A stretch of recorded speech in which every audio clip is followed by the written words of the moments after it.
All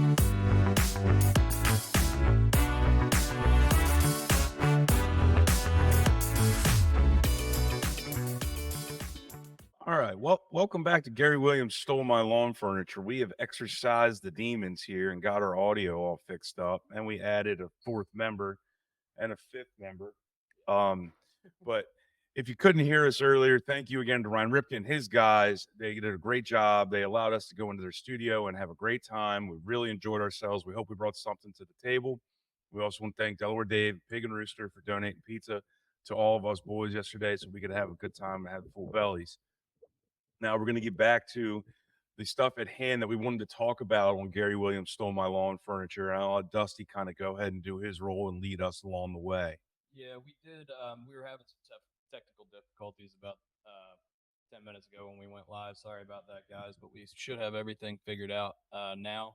Um, yeah, if you look at the starting pitching that got moved at the deadline yesterday, I think Eflin was probably the best starter that got moved. Obviously, that happened 2 days ago. But if you count Jack Flaherty, yeah, but it's a true rental. We were talking about how important it is to have guys under control. And Eflin and Rogers both are going to be under team control through next year. And with the uncertainty of Corbin Burns having Scott Boras as his agent, he's definitely going to be testing free agency. He's definitely going to be trying to get the biggest contract. And if we're not able to lock him down next year, then these are two guys that are going to be pieces in our rotation. We have to remember that Bradish, Means, and Wells all had Tommy John surgery, which means it's unlikely any of them will pitch next year either. So if we get any of those guys back towards the end of next year, that would be great. But we're going to need arms to throw next year, and I'm happy with what we did at the deadline. What do you guys think? I mean, I don't think yesterday was a disappointment whatsoever. I mean, really, when it comes down to it, we made the moves that we needed to make. And I think Zach Bollinger, when we were with Rip yesterday, was basically saying to us, they needed another reliever, they needed another starter, and that's exactly what they went and did. Now, how you feel about those pieces that they got, that's that's to each his own, in the eye of the beholder. But they really went out and addressed the needs that they had, and they didn't get rid of a ton of major prospects. The biggest one most likely is going to be the Norby deal. Yeah, I mean, I think everybody was up in arms that we gave up Norby and Stowers um, in that trade. But I mean, realistically, our untouchables that we talked about, they didn't move. And we stood pat with kind of like what we were saying. We weren't going to, I think Norby, we said, was the best one that we gave away. I'm not terribly concerned about Hayes going away. Now we kind of, I think we talked about it yesterday too. We kind of have like too many people and not enough positions in terms of the outfield. So we think Pache might get DFA today or in the coming days. We're kind of thinking, especially with Jimenez now coming in. So I mean, there's a lot of moving parts, and I thought we were done, probably with like 30 minutes left. And Soto, I couldn't, and that's who I wanted, not who I wanted, but I wanted them to go out and get a guy like him. So I couldn't be happier with that. Could we have gotten another starter? Yeah, but I just don't think. I think the prices were too high for us to go get them. Yeah, the market dictated that we couldn't go out and get those high leverage arms, those pieces that like the diamonds. You couldn't go out and get those because teams were asking way too much. And if you look at a lot of people were clamoring for Tanner Scott. If you look at the haul the Padres gave up for him, they gave up I believe their second, their fourth, and their fifth best prospects to get Tanner Scott, and that's a half of season of relief pitching. So you're talking about maybe 20 appearances for three of their top five prospects. The Orioles were not going to do that. They were never going to do that. Would he have been better? Is he having a better year than Gregory Soto? Yeah, but Gregory Soto's got great stuff. He's pitched in the postseason before. He's a two-time All-Star. He can pitch late in games. Now we have so many guys in the bullpen that can pitch late in games. Do we have a dominant closer? Do we have Felix Bautista? No. But we have Craig Kimbrell. He's going through a tough stretch right now. He can close games. Sir Anthony Dominguez can close games. Yep. Gregory Soto can close games. Cano can close games if we need him to. Coulomb comes back in September. He can close games if we need him to. So I think we made moves around the margin, but I think that's what the team needed. And like Brian said, we didn't we didn't raid the whole farm. We got rid of a couple guys, and we're wishing well to Kyle Stowers and Connor Norby and all the guys that we traded yesterday. Obviously, rooting for them. Stowers, like I mentioned earlier, is hitting third for the Marlins today. Norby's going to AAA. They're going to try him out at third base.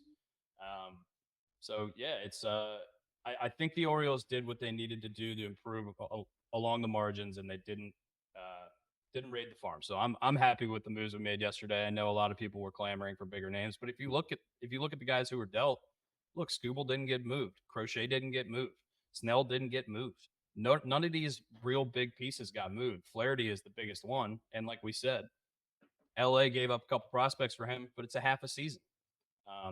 What do we think about LA with all the jamboree of starting pitching that they have now? I don't even know, and I know Clayton Kershaw hasn't. I don't even think he's pitched this year, but if he has, it's been very minimal innings. They have 7 or 8 starters. I don't know. I mean, it's an embarrassment of riches there. This might be a move that will say, okay, they're probably saying to Clayton, maybe go to the bullpen when you come back, if you come back, because you can't have Walker Buehler and Dustin May, and then all the guys, the Flaherty and the Yamamoto. I can't say his name. That's why I pointed to you. Yeah. There's just so much there. And then hell, let's say Ohtani actually pitches next year. Yeah. Then you got another starter that's in that rotation. How's that work? How many freaking number one guys do you need? I mean, like these guys, they can just go out. I mean, they're going out and spending money and just saying fuck the luxury tax at this point, which is kind of awesome. I mean, if you're a fan of the Dodgers, that's awesome. Yeah. I mean, they're just like, you know what, we're gonna win.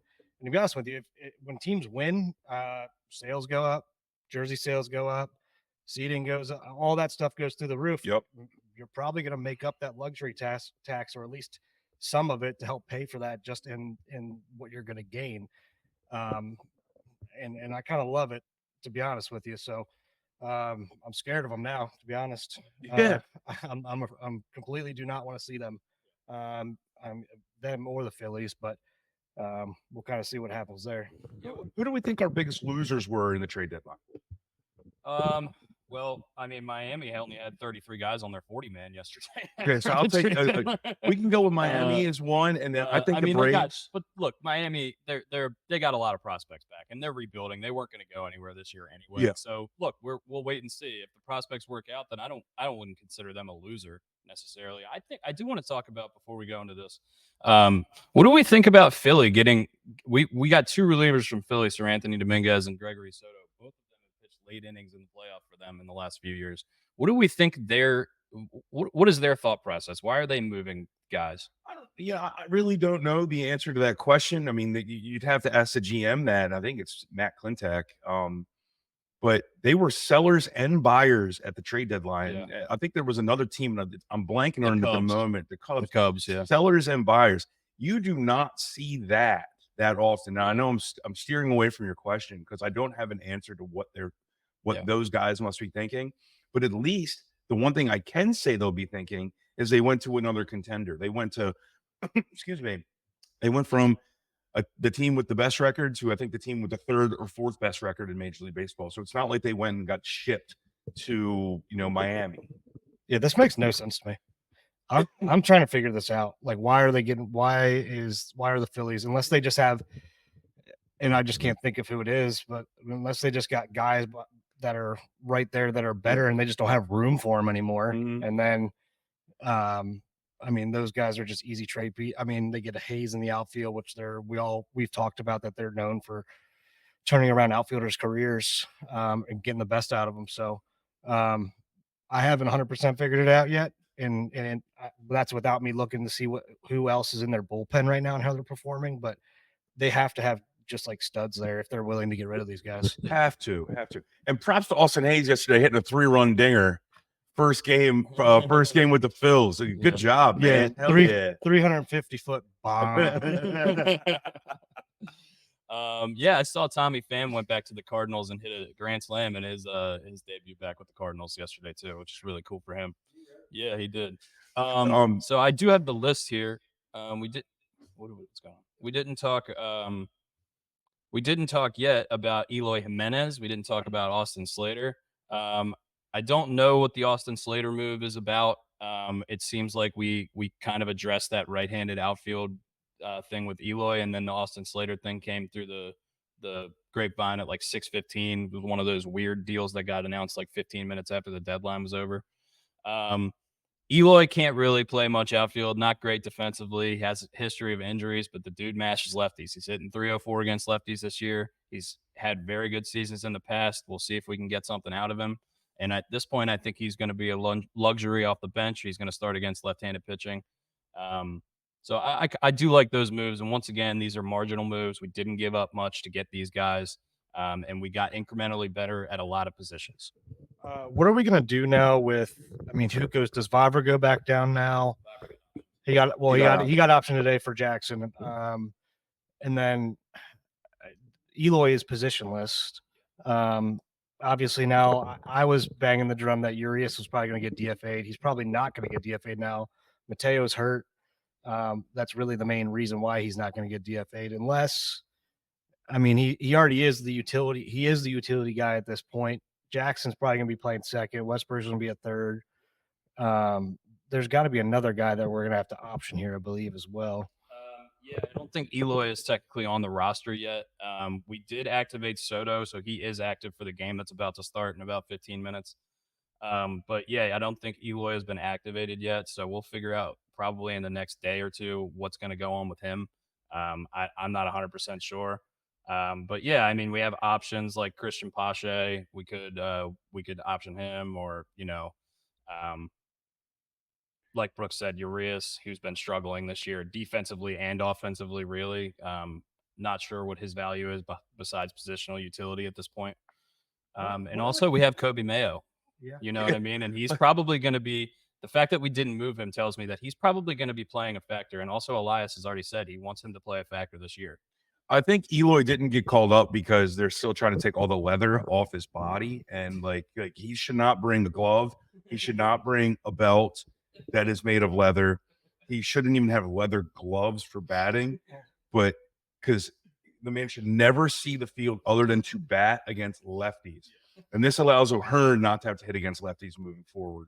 That's, I think, the biggest move there. So they can play matchup games when we get, if we're lucky enough to get to the postseason, knock on wood. I think that's the move, and he'll be up sooner or later. You don't trade for a guy not to bring him up. It's kind of like, I think Pache might have been thrown in the deal. He's great glove, no bat. I mean, he should just bring leather to the field and no wood. We can Some sort of mega person. make some sort of mega person. Captain baseball player. What the hell are the Cubs doing? I don't think they know what they're doing. I don't know if they want to contend or if they don't. That division is so weird to me. They sold and bought. I know, it's so bizarre. same Like time. everyone thought Tyon was going to get moved from them, and he stayed put.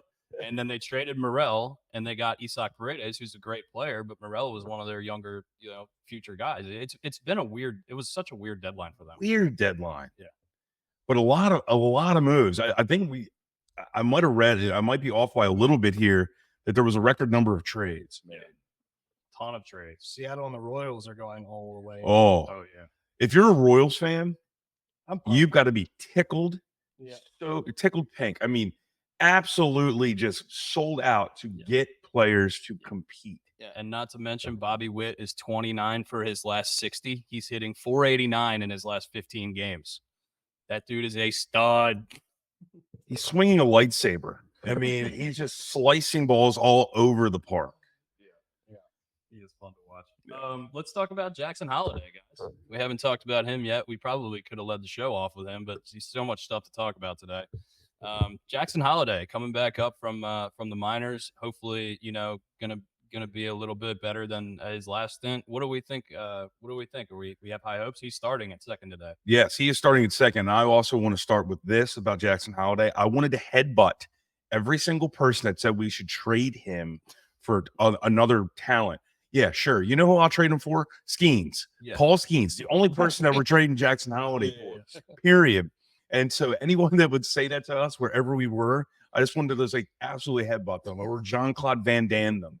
Something ridiculous. Or Steven Seagal just shows up and just starts karate chopping people, because you cannot get rid of the number one prospect in all of baseball just because you really want a pitcher. not only that, like it was a pitcher that was going to be a rental. Yes. Like it was either Scooble or it was going to be Crochet. Crochet's already said that he's not pitching in the playoffs if he doesn't have a deal, which I get. The guy has injury issues. You want him to, he's already pitched over what he's ever pitched in his life. You want him to keep pitching, get hurt again. He doesn't want to take that chance. I get it. The guy wants to get paid. But yeah, I'm not trading our number 1 through 3. I mean, our untouchables really for a guy that we're going to rent. I mean, for 3 months, he's going to be a 3-month rental. I mean, that's why that's why the guys we picked up are nice because what Rogers has next year, I believe, Eflin has next year as well.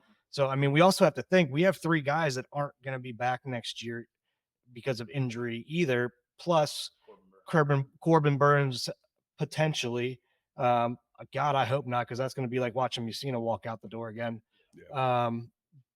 I pay that man whatever he freaking needs, and he deserves to go. He deserves to go test the market and run his number up. But I mean, if I'm the Orioles, like how can you let that guy go? He's top 3 in Cy Young voting every year now. Yeah, you can't. And also, for those of you, we're at Chateau de Rogers today. We have George Costanza, the Time Was Artist Seduction.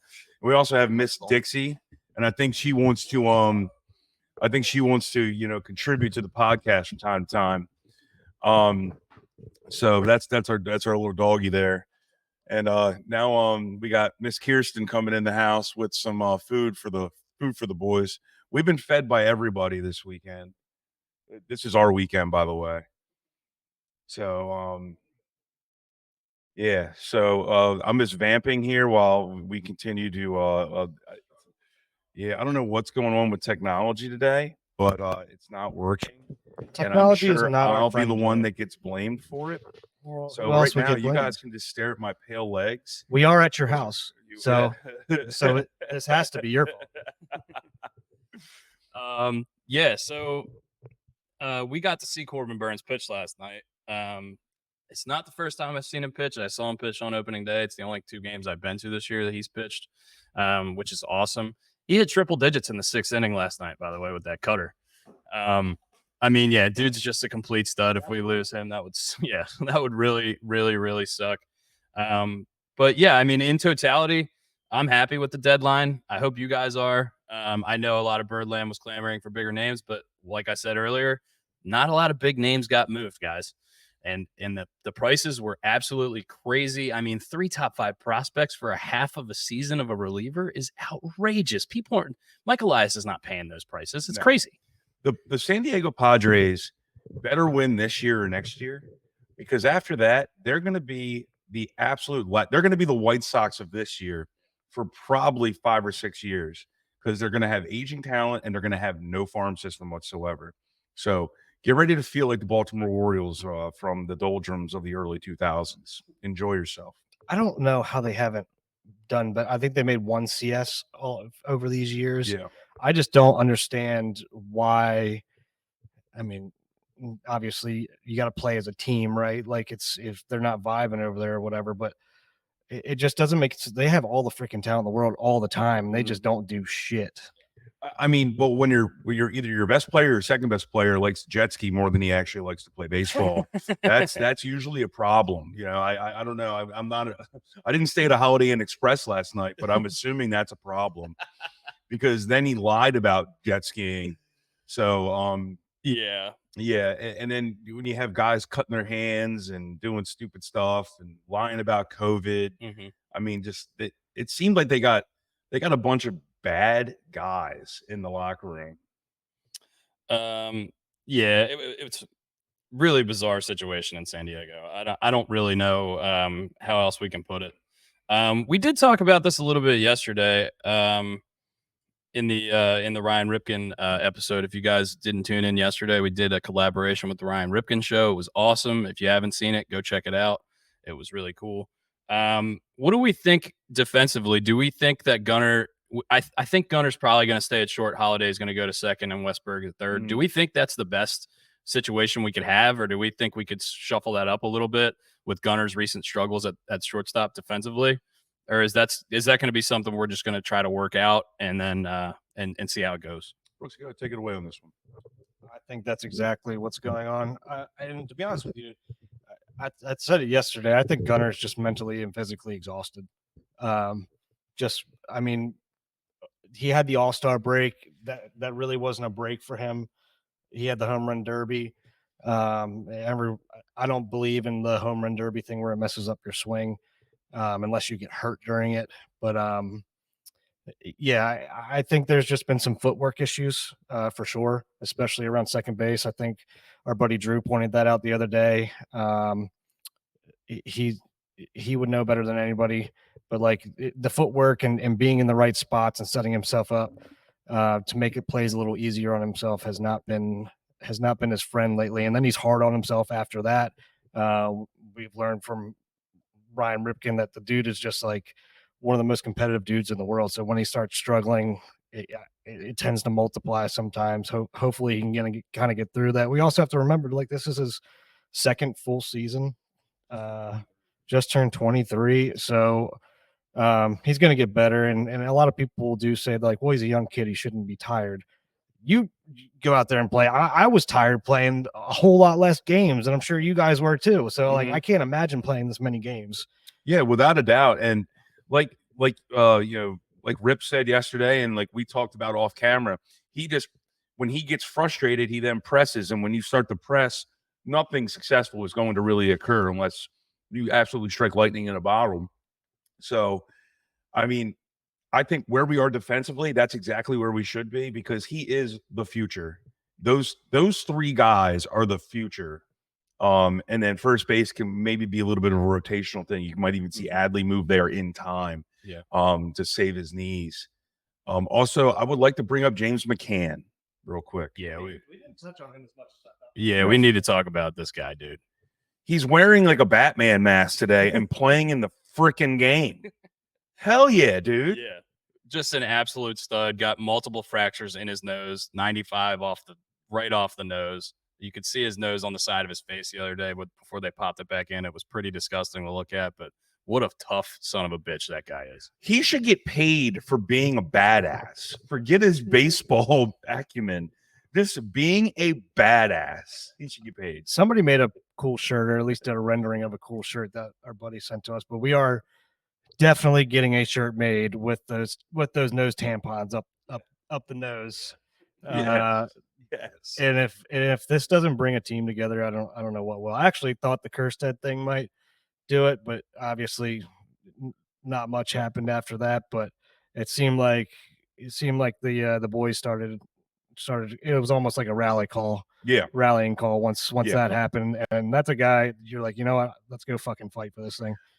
I never advocate for someone to get plunked. I want him to get hit today, not in the face. I want to make that very clear.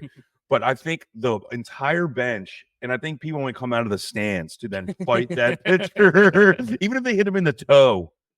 So we were talking about this at the game last night. Burns, was he just missing inside last night, or did he just miss trying to hit Vlad last night? Like, what do we think about? I could definitely see Burns as a hard-nosed dude that's going to go. He's like, you know what? We're going to go after Vlad and hit him, plunk him in the ass. Like, obviously, we're not going to go headhunting or anything. Like, give you a little plunk in the ass, go down to first. And then he did end up hitting somebody and got him pretty good in the rib cage, I believe. Like, that did not feel good, especially him throwing anywhere from 8 to 100 last night. So, unfortunately, I was getting beer at the time of the plunking, so I didn't see where he got hit or who got hit. I think it was what ribs. The count was, because usually the count will tell you if it's intentional or not intentional. Yeah, and there was a guy on first, and I believe there was 2 outs, and we were up by 3 at the moment. So the situation was right for it, but it also could have been. I mean, Vlad's so freaking hot right now. You have to go inside on him at some point, or you have to at least make him a little bit uncomfortable. So I could have seen either way. Either way, should be over with. There shouldn't be anything else after that. Toronto didn't react like they were all up in arms, so I think they just said it is what it is. Are we surprised Toronto didn't make more moves given the situation they're in terms of their season kind of being on a downturn? I mean, they did move a few relievers. Am I surprised they didn't get rid of Bo and Vlad? No, not really. Okay. I don't necessarily know if they're going to be sticking around in Toronto long term. I believe they're under control through next year, both of them, and that's it. No, I don't think so, because they would have moved him otherwise. I do believe they have control next year. I could be wrong. We'll look that up. But yeah, I think they moved quite a few bullpen pieces. I didn't think Gossman would get moved. There was some rumblings that people were throwing around that maybe they could move him, but that's a lot of money still left on his contract. Yeah. And yeah, I don't know. Am I surprised? No, not really, by any of the teams in our division, any of the moves they made. The biggest move in the division thus far has been Jazz Chisholm, who's hit 2 home runs 2 nights in a row, off of Aaron Nola and Zach Wheeler, who are 2 of the very best pitchers in the league. So just providing a spark plug for the Yankees, which is not what we want right now. Yeah, we need to phone up Tim and say we need you to get up there, and then we need you to sabotage. Get up there and sabotage. By the way, I also like how we talked after McCann got hit in the head. And this actually, I think Zach Bollinger might have brought this up. I hope I'm saying his last name right, but Zach from the Ryan Ripken show, he said James McCann should pitch the next game of the doubleheader. And I wish he would have done that and just got on the mound in the first inning, one eye open, and just turned and thrown the ball directly into the Blue Jay dugout. And hopefully not hit anybody, just hit the back wall and just send a message like, we're not fucking around, guys. We're here and we're coming after you. That would be awesome. That would be awesome. What do we got up next? Any other trades we want to talk about before we move on? I think we hit most of the ones that we forgot about or missed yesterday. I think we really beat a dead horse at this point because we talked about a lot of these things. And I think we're all kind of in agreement that we're happy with what the Orioles did. They addressed their needs, maybe not with the highest price talent, but with talent that at least can get us to where we need to be. Happy that they're taking on contracts that they normally wouldn't take on or even entertain any of these trades because they would not be willing to pick up any of the contract. They would just want them to eat all of it. So, I mean, that gives me some hope for the future for sure, especially with the new ownership, because this is the first time we've been through a deadline with them now. So it's a good gauge. And that's something we talked about a couple podcasts ago is that, what do you think about this? What do you think about that? And we had to really be hesitant because we didn't know with this new ownership how they were going to attack the trade deadline. Now, they attacked the trade deadline, but they did not go the old route or some of the old school methodology of absolutely selling the farm so that we're depleted moving forward in the future. Yeah, and I mean, look, we've got a pretty stacked free agent class of pitchers coming up with Corbin Burns probably hitting free agency. We've got Max Scherzer, Justin Verlander, Garrett Cole could opt out, Blake Snell could opt out. He's almost certainly going to if he pitches well in the second half of the year. Shane Bieber is going to be coming off Tommy John, but he's going to be a free agent. Jordan Montgomery, Max Fried, Walker Buehler, a lot of guys are hitting the free agent market. So if we want to reload on arms, then that's probably going to be the time to do it is in the offseason. Also, the trades in the offseason, I wanted to note this. Trades in the middle of the season at the trade deadline are so much more expensive than trades in the offseason. We saw this. We gave up Joey Ortiz and DL Hall to get Corbin Burns. He's one of the best couple pitchers in the league. And yesterday, the Padres gave up 3 of their top 5 prospects for 20, like half a season of a reliever, probably 20 appearances. So it's, 3 of their top 5. I think it was 2, 4, and 5. But it's crazy. Also, I think it's interesting yesterday, no top 100 prospects in baseball were traded at all. So that tells me that teams are not going to mortgage their future for these marginal players that are going to make their team a little bit better. I think the Orioles did a great job of that. There's a methodology change that's going on, and it probably has to do with sabermetrics and all the analytical stuff. You're seeing these guys, teams used to absolutely deplete their farm system to then go into the doldrums for a couple years, but they were, selling out. The Royals really sold out, but not with, I don't know if they have any top 100 prospects to even get rid of, but they at least sold out. The Mariners sold out. Sean Barletta, shout out there to your M's fans. Yeah. But I just really think you're seeing a big methodology change or mindset change from GMs. And I think it's awesome. And that's also, you made a great point. I never really thought about it that way in regards to trades in season and trades out of season, because you were right. Some teams just start panicking. And that goes for both sellers and buyers. Teams will panic. And in the offseason, you have so much more time to discuss and go through your options. So it just makes the world of difference. Some names that didn't move before we move on from baseball, some names that didn't move that we kind of thought might. Mason Miller, big name. A lot of people thought he might move. He didn't go anywhere. The A's are going to hold on to their horse for at least another season, or at least through the end of this season. Scooble, Crochet, a lot of big named arms that were kind of getting thrown around. Snell, none of those guys got moved. So yeah, if you're still in the camp after listening to us and listening to Ryan Ripken and everyone and all the people covering this trade deadline, if you're still in the camp that the Orioles didn't do enough, I mean, what did you want us to do? None of the big names got moved, and if we wanted to go for one of those big names, would you be happy giving up Kobe Mayo, who's got 50 home runs in his last 162 games, or Jackson Holliday, who's our starting second baseman today, who's the number one prospect in baseball, or Samuel Basayo, who's a 19-year-old who hits absolute moonshots, who's got the ability to catch? I mean, look, you're just not going to mortgage your farm for these kind of guys. You can't get rid of a guy with the last name Mayo. I'm just going to throw it out there, because either a great sandwich or hot dog or a great section in the ballpark is going to be named after Mayo. There's too much, alliteration that can happen here. Who's putting mayo on a hot dog? I believe there's a redhead that lives in this house that sleeps in the bed next to me. I know we had Mayo on a hot dog. I bring this up because we were talking about this yesterday with said redhead, and that's the work of a psycho.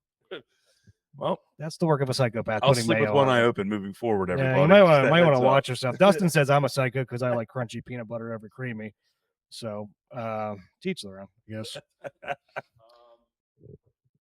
A bunch of stuff happened. I know we're trade deadline. We reacted to a lot of baseball stuff. If there's any other baseball stuff or any questions you have, we're live right now. So if you want to ask, go ahead. We're going to talk a little bit about some football, though. A couple of things happened in the world of football this past week that we haven't been able to talk about yet. Tua Tagovailoa, quarterback for the Miami Dolphins, got a 4-year, $212 million extension with $167 million guaranteed, $42 million signing bonus. If you look at the contract details, the last year's team option, it's for a frick ton of money. So really, this is like a 3-year, $50 million a year kind of thing. It's the going rate for quarterbacks now. Jared Goff got basically the same contract. We're going to talk about Jordan Love, got a very similar contract. Do I think Tua's a top 10 quarterback in the league? I think he's probably right on the edge. He's somewhere in that 10 to 12 range. But if you're Miami, what other options do you have? So I don't know. I don't necessarily love the move for Miami. What do you guys think about it? Well, we know Brian does not like Tua. Well, I shouldn't say he doesn't like Tua. He just doesn't deserve to be the highest paid quarterback in the league. He's a product of a system. And I mean, if you think about it, to learn Mike McDaniel's offense took Tua a long time to figure it out. And does Mike McDaniel really want to go and start over with somebody else to try to teach them the whole system now that he has somebody who understands it, who performs well in it, knows where everybody needs to be, all the checks. I mean, and the biggest thing about his offense is accuracy and decision making. And Tua's been great at that when he's healthy.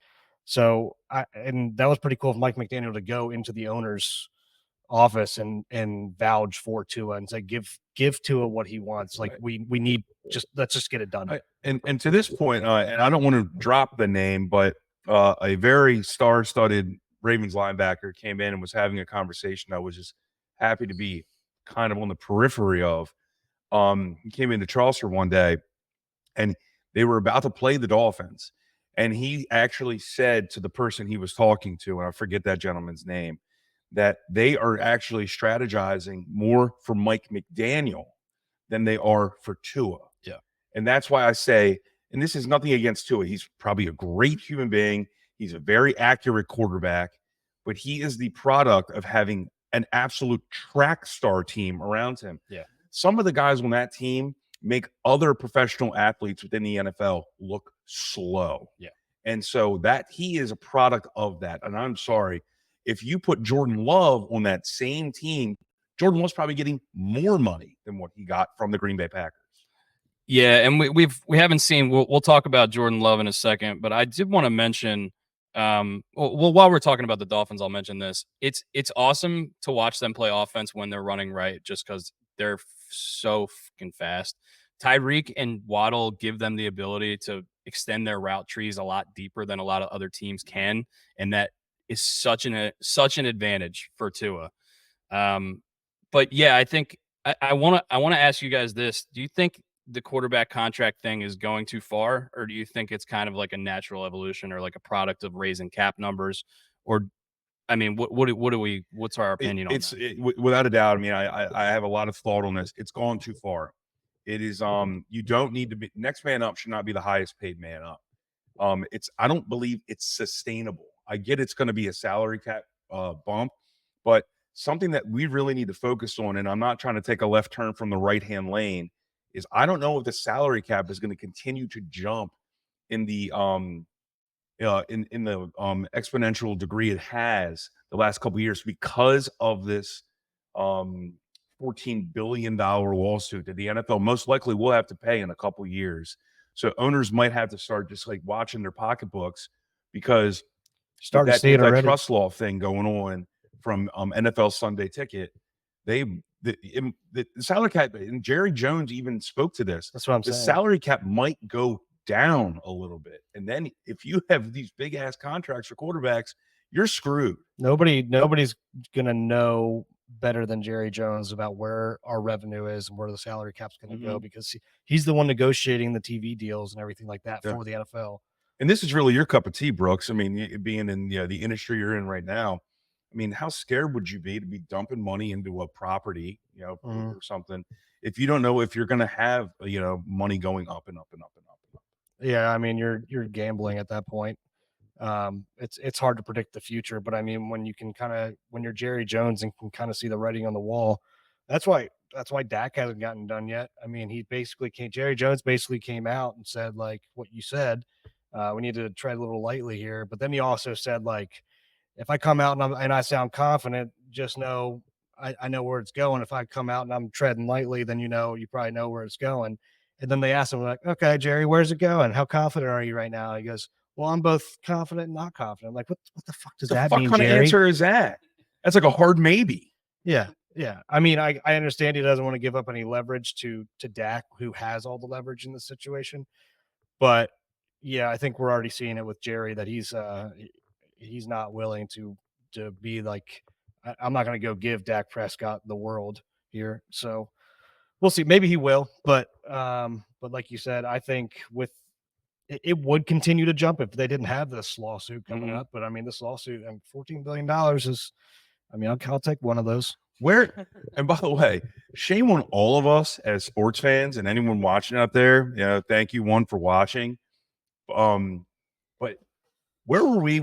I didn't even know this court case existed until like 2 months ago, and apparently it's been going on for like 6 years.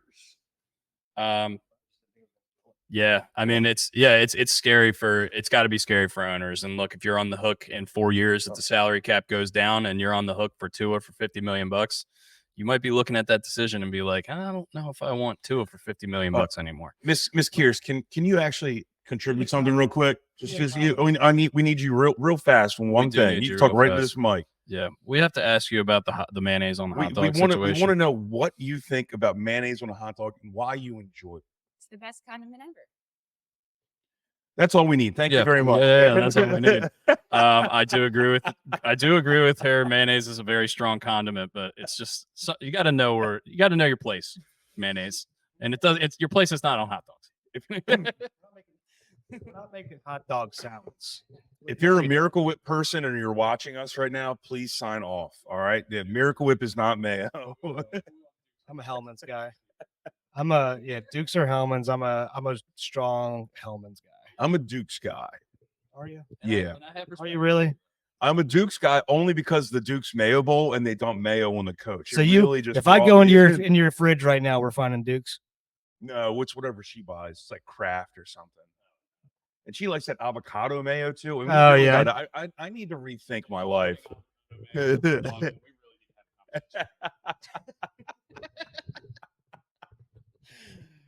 Another contract, Jordan Love, 4 years, $220 million, 155 guaranteed, $75 million signing bonus is the biggest in NFL history.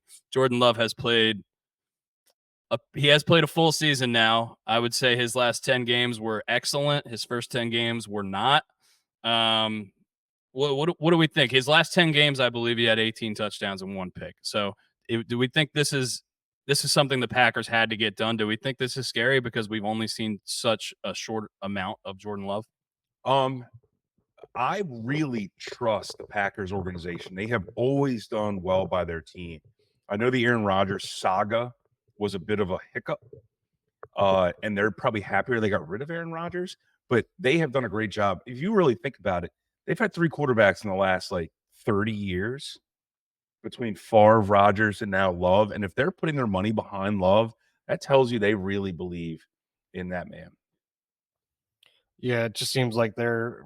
How can we figure out what they're doing over there? They've had 3 decades of just top 10 quarterbacks of all time. I mean, potentially, I should say. We'll see what Jordan Love ends up being, but the way that he's come to form is kind of phenomenal, to be honest with you. I know that they have the strategy of really they draft somebody to let them sit and learn and stuff behind them, but I mean, it's hard to keep a quarterback that long and figure out pay and putting a good team around them and everything like that. But I mean, they look like geniuses right now with Jordan Love. They just signed him up for what, 10-year contract. So they almost have him for, or no, Jordan Love was a 4 or 5 years. Yeah. Until his I guess so until his rookie deal was up. Is that when it's over? No. So this is the last year of his rookie deal. So they just extended on top of it. So this year, the salary cap is not going to be it's not going to be that bad for Jordan Love. It's the 5th year rookie extension for a first rounder is usually around $20 million for a quarterback. So $20 million for a quarterback, $20 million obviously is a lot of money, but in the NFL, in the grand scheme of things for a quarterback, that's pretty much nothing. Yeah. So yeah. And just one other thing, I want to say to our viewers, I get it. If you don't like Dak Prescott, if you don't think he's the future, but if you're the Cowboys, what other option do you have? You want to run out Jacoby Brissett and win 8 or 9 games every year? I mean, you kind of hitched your wagon to him, and they're going to have all kinds of issues because they have to pay CD, they got to pay Parsons, they got to pay Dak. They've got a lot of stuff that's going to happen, and I don't think they're going to be able to afford all 3 of them.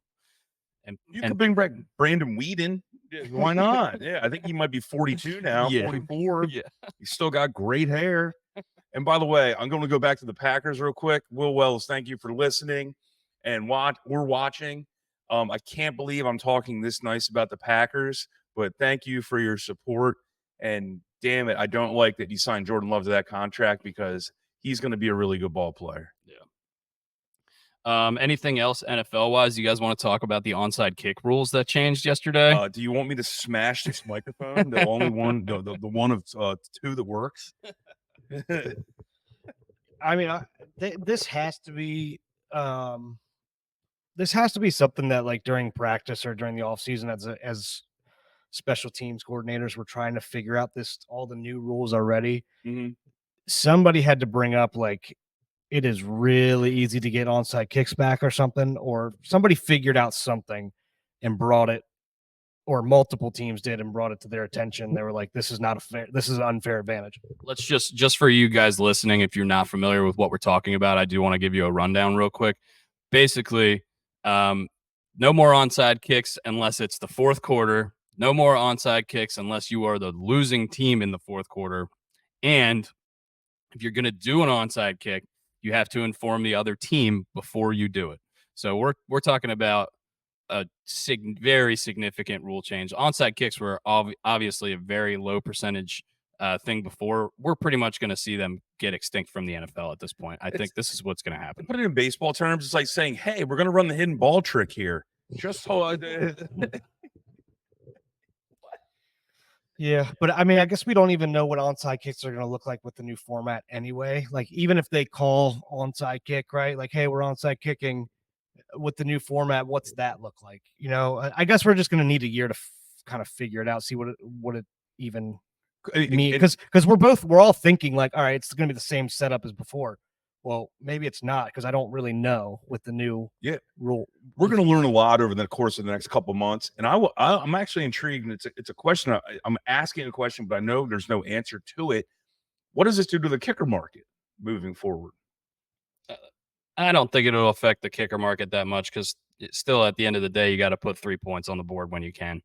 But yeah, I don't know. It's well, I mean, I guess that doesn't really matter. It's the kick. Maybe it does now that I said no, nothing either. But now that I'm thinking about it, kickers are almost going to be more valued because they're going to have to kick either out of the back of the end zone, which not everybody can do every single time, and or hit one of the mortar kicks to go straight up. And I'm talking about kickoffs in general, not like punts, but like kickoffs in general. They're gonna have to place it pretty freaking specific. So their accuracy is going to become a better, more of a weapon than it was before. Or you just need the big leg and just take your lump at the 25 or whatever. Yeah, when it came out of my mouth and how it came out of my mouth, it sounded like I was trying to say that the kicker market was going to go down. I think it might actually elevate their contracts. Yeah.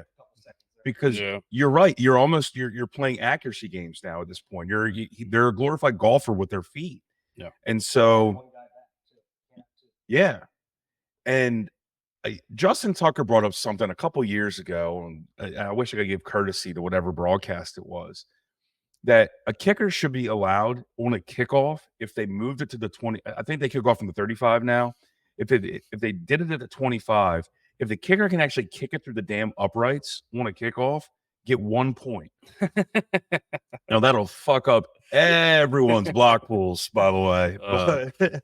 There's a Larry David clip that you guys should watch if you haven't. I'm just gonna tell you the gist of it right now, and I'm gonna butcher it, but he wants kickers completely out of football. He thinks it's the stupidest thing ever. And his comparison was, what if in the middle of the baseball game, you just had your center fielder with a fungo bat and you had to hit it through the center field, through a big upright in center field? He was like, it's so weird. It has no bearing on the game at all. It's so funny listening to Larry David talk about it. He's like the funniest dude ever. Can you believe that when they started the NFL, they actually had the damn uprights in the front of the end zone so you could run into the pole? How stupid is that? How stupid is that looking back on that? It's crazy. We'll move off of kickers because I know that's probably not the most popular thing in the world to talk about. Let's talk about how the hell did we get here? Let's talk about DJ Moore. He a Terp. He got 4 years, $110 million from the Chicago Bears. I think it was somewhere around $80 million guaranteed. One of the bigger receiver contracts in the league. And look, dude deserves it. He's produced with not much at quarterback in his career, and guy's a stud. And Chicago is, I mean, if Caleb Williams is the answer, Chicago is going to be good this year. Mm-hmm. I mean, some of the clips coming out of training camp right now of Caleb Williams, I mean, obviously it's training camp and it's not real quite yet in terms of like the defenses that they're running, that they're throwing in front of them. But I mean, he's making some spectacular throws right now. Not that it means shit yet, but I mean, as a Bears fan, you got to feel good. Yeah. They were talking about, I want to say it was Albert Breer was talking. It was Albert Breer. Now that I think about it, was talking that they knew they were drafting Caleb Williams even during the combine. So when they got that like 15 or 20 or 30 minutes, whatever it is for that interview period at the combine, they were already installing offense so that he can hit the ground sprinting. So he should be ready. Now, I know he had a little bit of a hiccup with his contract. His father's a big financial guy.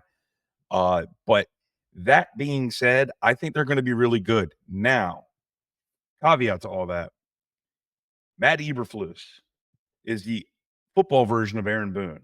He will find a way to mismanage this team. And when he does...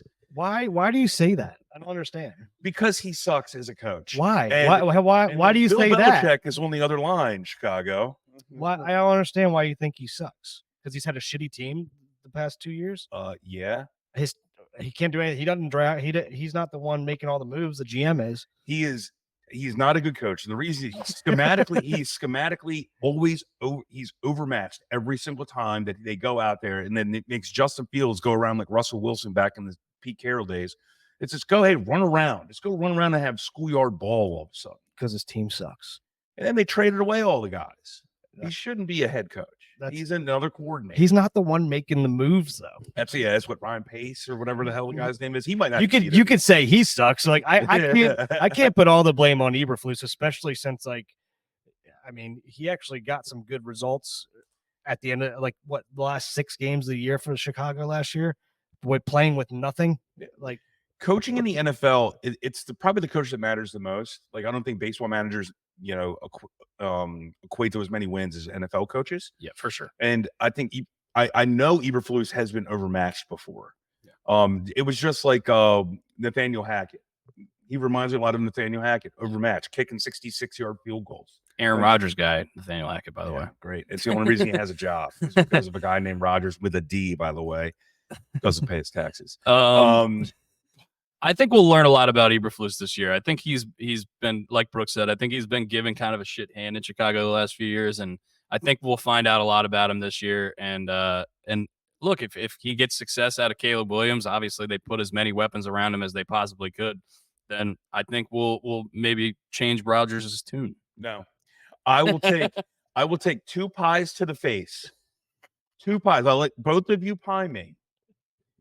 I don't think Matt Eberflus makes it through the season. You heard it here first, folks. He does not make it through the season. All right, write that down so we don't forget that. Yeah. I'll take 2 pies to the face. It just can't be lemon meringue because I don't want to get burned because that hurts. Didn't I have lemon meringue? I don't know whatever your wife bought. No. You and Dell sent it. All right, then I'll take 1 lemon meringue. Shout out Dangerously Delicious. It was delicious. All right. So 2 pie to the face bet that Matt Eberflus does not make it through the season. Okay. I might almost double down and say that he's the first coach fired of the season. Do it. You won't. I'm sure you can. All right. What are you doubling down? 4 pies? I'll take 4 pies. I'll let Kirsten and Dixie. Dixie can pie me right here, and then she'll eat the pie. All right. It's been. Didn't even need to ask you for that. You just gave us a free pie. All right. We are going to move on to our That's a Shame segment. My That's a Shame for the week is Jason La Canfora and everything about that man. I look like he was having a physical meltdown on Twitter the other night. If you've read through some of his tweets, God, dude, I know you're trying to do it for clicks, but God, please just get off the internet and stop trying to brainwash these Orioles fans. You are so stupid. My That's a Shame for the week is, without a doubt, the triathletes that had to deal with the terrible water conditions in the is it the Sven? How do you say it? The Seine River in the Olympics. I mean, they're ridiculous. France spent $1.4 billion to clean up 2,000 years of absolute pollution in that water, and then you're going to make people swim in it. They were talking about if you inhale, if any water intake is taken in, you might get violently ill because it's basically sewage. Yeah, you're swimming through a sewer, swimming through poop. They're swimming through poop, and they're probably doing it right now because I think they started about an hour ago. I mean, they're Shawshanking it right through that river. Oh, yeah. I mean, it's all Andy Dufresne's. Andy Dufresne all over the place with swim caps on. That's a shame. That's rough. That's like swimming in the harbor like 10 years ago. Maybe worse. I don't know. My That's a Shame is, we've already brought it up, people who put mayo on hot dogs.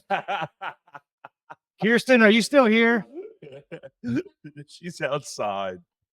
That had me, I couldn't get past it last night. It had my mind in a pretzel. I couldn't get through it. I couldn't figure out how anybody would even think about doing that in the first place, let alone that's your favorite condiment. I think we literally brought this up because we were watching the hot dog race, ketchup one, last night. We were watching the hot dog race last night at the game, and she was like, "Oh, why don't they have mayo?" I'm like, "What? Psychopath, absolute psychopath." I'm texting her right now that you're crushing her about the mayo. She might come over here and just absolutely hit you over the head with an oar. Yeah, I'm about to get karate chops. Just a quick update for you, those of you listening to our podcast. The Orioles are winning 2-0 in the top of the second inning. Ryan Mountcastle hit a 2 RBI triple in the first inning. So yeah, G-Rod's got 3 strikeouts through 1 2/3 so far, and the Orioles are winning, and it seems like the Yankees are also winning. The Phillies are not great right now, which sucks because they've been the best team in baseball all year, and they're playing the Yankees, and we want the Yankees to lose all the games. Yeah. I think this is the point of the show where we're going to go into our snake draft for today. I know yesterday at the Ryan Ripken studio, we announced that we were going to do our snake draft. We kind of ran out of time there with that Trevor Rogers deal coming through. And yeah, just shit went crazy at the trade deadline. So we had to cut out early. We're going to do our draft now, though. Our draft for the week is best sports nicknames, and this is limited to the 4 major sports, so no golf. Specifically athletes, not the team name, the athlete's name. Yes. Brooks won, I believe, our last draft. I don't know who came in second. Brian, you want to flip a coin, or you want to go second or third? Let's go around the room. Okay. So Brooks is going to start us off with the best athlete nickname draft. Yep, I definitely won. Definitely won that one. We need to keep a tally on, and if I had to bet, I'm betting that guy in the blue over there probably came in last. But if you went against grilled cheese, peanut butter jelly, lobster roll, crab cake, Sammy, there's something wrong with you people. There's something wrong with you. You don't deserve to be watching. Delaware was on your side. Delaware was on your side. Yeah. If you want a good meal, you come over this household. All right. I don't want to go over to Ice Cream Sandwich Boy over there. Okay. Hey, listen, I got this. I mean, you can have a meal and dessert at my house. I actually dessert for every meal. How about that? Yeah, I'm gonna guess George Costanza's probably gonna beat you this week too. Oh yeah. He's not. He doesn't even have a voice in this whole thing, but he's gonna win. What a winner. Yeah, I guess with my number 1 overall pick, I gotta go. Can I stop you real fast? I told Kirsten just now that you were absolutely burying her with the mayo. She goes, but wait till you find out that I also put tartar sauce on my hot dog. That is fucking disgusting. Yeah, you should. All right. You need to change the code to the I'm house. changing the locks, guys. I'm changing the locks, everybody. Something wrong with that one. Another stipulation that we were talking about before we went on for nicknames is you can only, if you use, so obviously Babe Ruth has a ton of nicknames. If you use one of those, he's now off the board. You can't pick any of his other nicknames. So with the number 1 overall pick, I am going to go with the round mound of rebound. Good call. Great one. Can't go wrong there. Charles Barkley, for anybody who doesn't know who that is. Sir Charles Barkley. Yep. That's a great first pick. That's probably right up in my top. I'm going to go with the Big Hurt. It's one of the most intimidating and coolest nicknames ever. Just an absolute mammoth of a human being, Frank Thomas. Nothing wrong with that one whatsoever. I'm gonna go with I get 2. I'm gonna go Magic Johnson, and I will also go with Pistol Pete Maravich.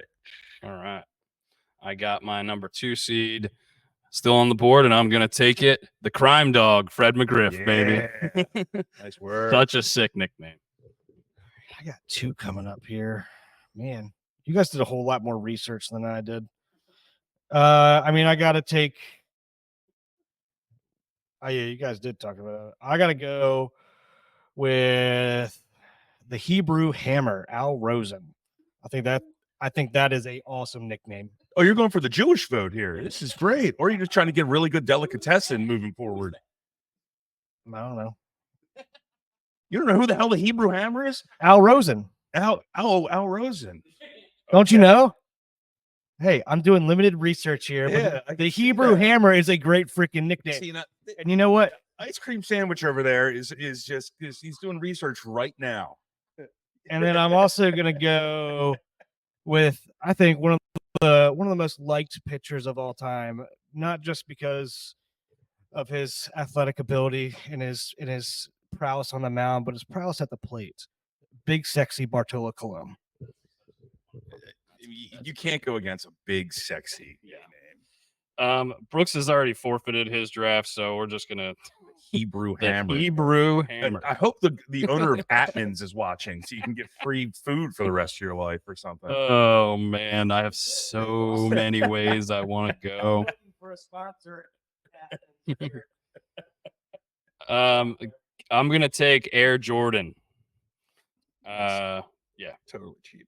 How's that cheap? Magic. I'm going prime time Prime time. That's a good one. and Dr. J.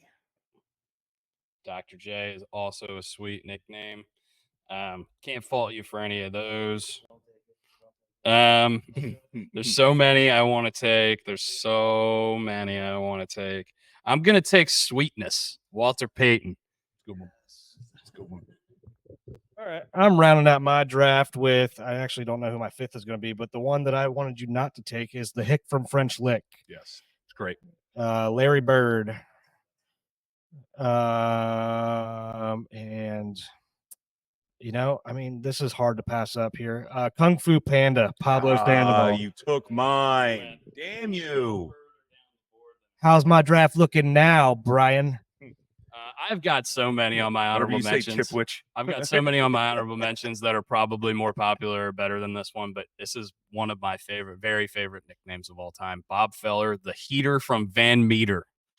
I've never What even a heard that sick before. nickname that is. The Heater from Van Meter. Whoa. There are so many good ones that are still left on the board here. I'll finish out my draft with,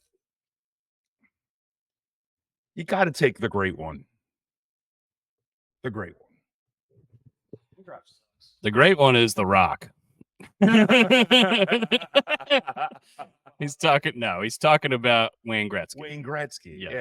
Yeah. Yeah, I mean, he's an iconic player. The It's best not hockey player of all it's not the time. coolest nickname, I don't think. Do we have any honorable mentions we want to go through? Roger, you go ahead. 88 honorable mentions. One that I'm a little upset that I didn't pick before you guys go through the other 100 ones that you have written down. The big unit, it's a travesty that did not get picked. Yeah. Maybe that should have been my Hebrew Hammer, but I think the Hebrew Hammer is a funny ass name. It's great. Al Rosen, you don't know? Al Rosen, yeah. Yeah, he does our taxes. Could have been Al Roker for all I know. He runs the dry cleaner down the street. We have a lot of the same ones, so I'm not going to steal all of them from you guys. The Playmaker, the Say Hey Kid, the Bus, Earl the Pearl, and Mean Joe Green. I have more, but I'll let you guys continue with Colton Cowser just hit a homer, by the way, 3-0 O's. Bang Biscuit. Bang. And Drew Burton. Yeah. I mean, I have a million. The Yankee Clipper, the Black Mamba, Kobe, Charlie Hustle, Christian Okoye, the Nigerian Nightmare. That's such a sick nickname. The Big Fundamental, the Glove, the Refrigerator, the Answer, the Truth, the Admiral, Mr. October, the Say Hey Kid. I mean, just so many really good ones. Mean Joe Green. Yeah, another one. Adam Dunn, the Big Donkey. The Big Donkey. William the Refrigerator Perry still left on the board. The Answer in Allen Iverson. And then look, I'm not going to say he's a good human being, but Adam Pac-Man Jones, just because I love the video game as a kid.